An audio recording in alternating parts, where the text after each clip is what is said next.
جب ہم 1988 میں داخل ہوئے۔ 25 فروری 1988 صبح 11:23 پر پرتھوی کی پہلی پرواز واقع ہوئی۔ ہمارے ملک میں وہ ایک ایتہاسک موقع تھا۔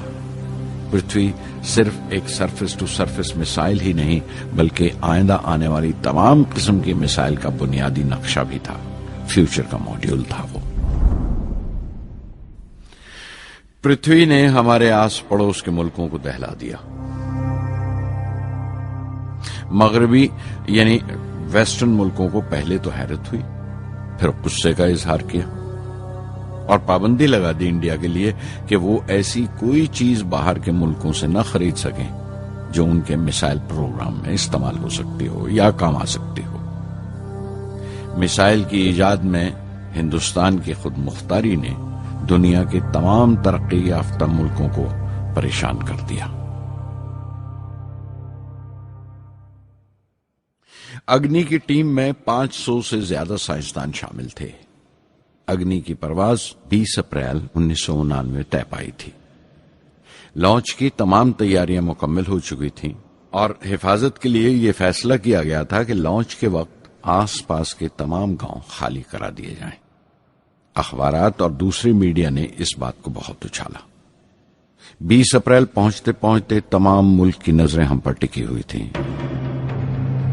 دوسرے ملکوں کا دباؤ بڑھ رہا تھا کہ ہم اس تجربے کو ملتوی کر دیں یا خارج کر دیں، لیکن سرکار مضبوط دیوار کی طرح ہمارے پیچھے کھڑی رہی اور کسی طرح ہمیں پیچھے نہیں ہٹنے دیا۔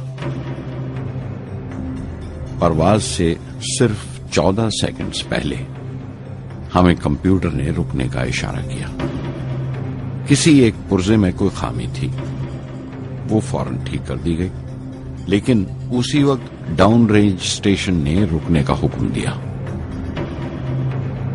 چند سیکنڈز میں کئی رکاوٹیں سامنے آ گئیں اور پرواز ملتوی کر دی گئی۔ اخبارات نے آستینیں چڑھا لیں، ہر بیان نے اپنی اپنی طرح کی وجوہات نکال لیں۔ کارٹونسٹ سدھیر دار نے ایک کارٹون شائع کیا جس میں ایک خریدار کچھ سامان دکاندار کو واپس کرتے ہوئے کہہ رہا تھا، اگنی کی طرح وہ بھی نہیں چلی۔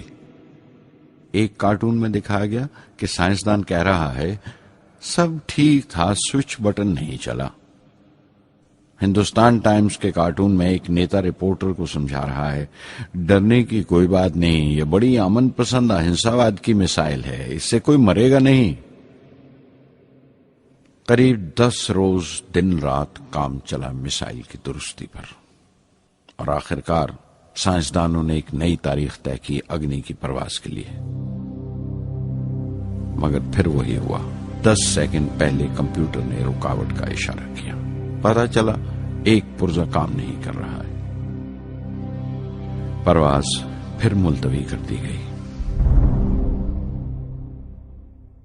ایسی بات کسی بھی سائنسی تجربے میں ہو جانا عام بات ہے، غیر ملکوں میں بھی بہت بار ہوتا ہے، لیکن امید سے بھری ہوئی قوم ہماری مشکلیں سمجھنے کو تیار نہیں تھی۔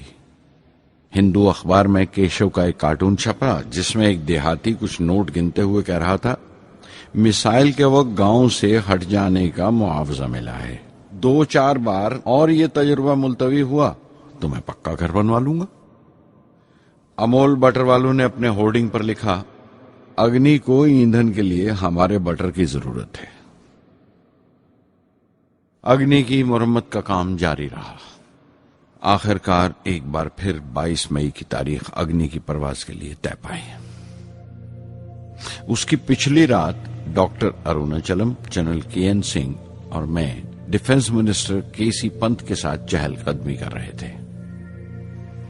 پورے چاند کی رات تھی، ہائی ٹائیڈ کا وقت تھا اور لہریں گرج گرج کر خدا کی عظمت کا نام لے رہی تھی۔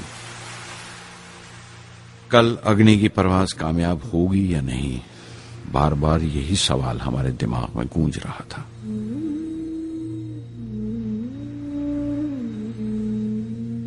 ڈیفنس منسٹر نے ایک لمبی خاموشی کو توڑتے ہوئے پوچھا، کلام، کل اگنی کی کامیابی منانے کے لیے کیا چاہتے ہو تم؟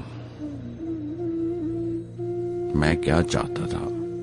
کیا تھا جو نہیں تھا میرے پاس؟ اپنی خوشی کے اظہار کے لیے مجھے کیا کرنا چاہیے؟ اور اچانک مجھے جواب مل گیا، ہم 1,00,000 پیڑوں کی کونپلیں لگائیں گے۔ میں نے کہا اور ان کے چہرے پر رونق آ گئی۔ تم اپنی اگنی کے لیے دھرتی ماں کا آشیرواد چاہتے ہو، بولے۔ کل یہی ہوگا۔ انہوں نے پیشن گوئی کی۔